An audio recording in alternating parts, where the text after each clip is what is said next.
Assalamualaikum warahmatullahi wabarakatuh.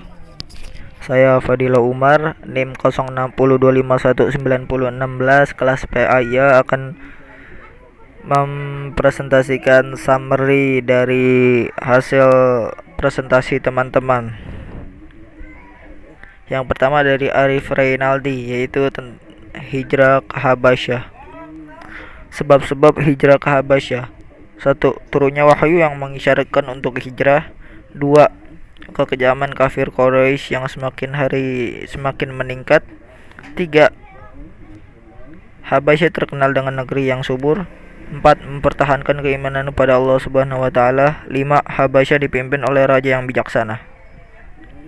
Nah, selanjutnya ini adalah ayat tentang kisah sujudnya kaum musyrikin. Orang-orang kafir sebelumnya tidak pernah mendengarkan secara langsung kalamullah. Maka ketika Rasul Shallallahu Alaihi Wasallam melantunkan ayat, ia kaget ketika mendengar kalam ilahi yang demikian indah menawan, yang tidak dapat diungkapkan dengan kata-kata akan keagungan dan keindahannya.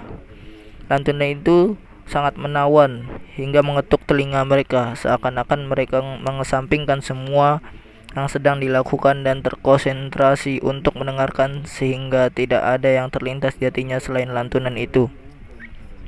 Ayatnya yaitu berbunyi fasjudu lillahi wa'budu, yang artinya maka bersujudlah kepada Allah dan sembahlah Dia.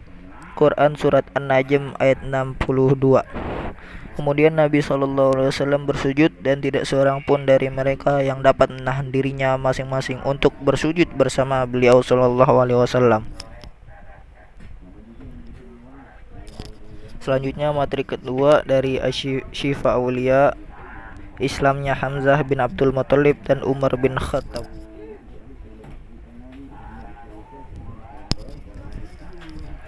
Yang pertama adalah Hamzah bin Abdul Muthalib. Hamzah bin Abdul Muthalib adalah sahabat, paman, sekaligus saudara sepersusuan Nabi Shallallahu Alaihi Wasallam. Hamzah memiliki julukan singa Allah atau Asadullah karena kepahlawanannya saat membela Islam. Hamzah mempunyai otak yang cerdas dan pendirian yang kuat. Dia termasuk tokoh Quraisy yang disegani.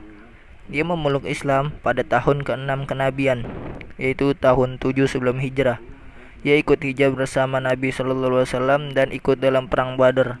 Nabi menjulukinya Asadullah dan menamainya sebagai Sayyidus Syuhada. Dan di sini terpapar pengaruh terhadap umat Islam dan kaum Quraisy setelah Hamzah bin Abdul Muthalib radhiyallahu anhu masuk Islam. Yang pertama, ada bagi umat Islam ia menjadi perisai dan benteng pelindung bagi kaum muslimin lainnya, dan ia juga setia mendampingi dan ikut perjuangan Nabi Shallallahu Alaihi Wasallam untuk mempertahankan umat Islam. Yang kedua, sedangkan bagi kaum Quraisy, masuknya Hamzah bin Abdul Muthalib adalah sebuah petaka, dan kaum Quraisy semakin tidak menyukai kaum muslimin dan hendak melakukan peperangan dengan Nabi dan pengikutnya. Perang yang diikuti Hamzah adalah perang Badar dan perang Uhud.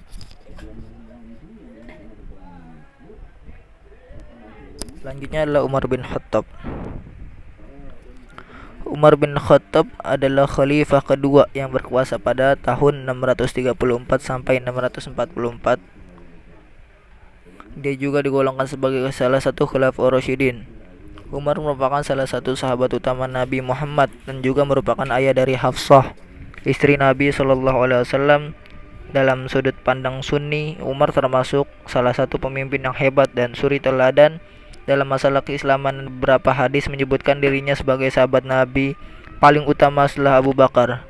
Umar memiliki julukan yang diberikan oleh Nabi Muhammad, yaitu Al-Faruq, yang berarti orang yang bisa memisahkan antara kebenaran dan kebatilan. Selanjutnya, memeluk Islam. Pada puncak kebenciannya terhadap ajaran Nabi Muhammad, Umar memutuskan untuk mencoba membunuh Nabi Shallallahu Alaihi Wasallam. Namun saat dalam perjalanannya, ia bertemu dengan salah seorang pengikut Nabi Muhammad bernama Nu'aim bin Abdullah, yang kemudian memberinya kabar bahwa saudara perempuan Umar telah memeluk Islam, ajaran yang dibawa oleh Nabi Muhammad yang ingin dibunuhnya saat itu. Karena berita itu, Umar terkejut dan pulang ke rumahnya dengan maksud untuk menghukum adiknya. Diriwayatkan bahwa Umar menjumpai saudarinya itu sedang membaca Al-Quran, surat At-Taha ayat 1 sampai 8.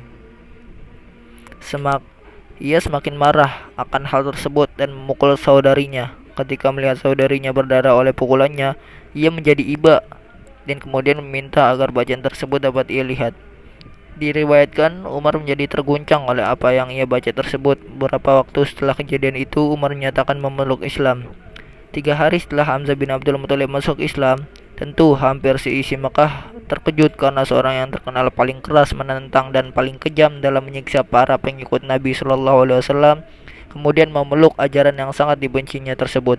Akibatnya Umar dikucilkan dari pergaulan Mekah dan ia menjadi kurang atau tidak dihormati lagi oleh para petinggi Quraisy yang selama ini diketahui selalu membelanya. Mungkin itu saja yang dapat saya sampaikan dari materi yang saya dengar dari teman-teman. Terima kasih. Semoga Allah Subhanahu wa taala memberkati kita dan semoga Allah Subhanahu wa taala memberkati negara Kesatuan Republik Indonesia. Kurang lebihnya mohon maaf. Wassalamualaikum warahmatullahi wabarakatuh.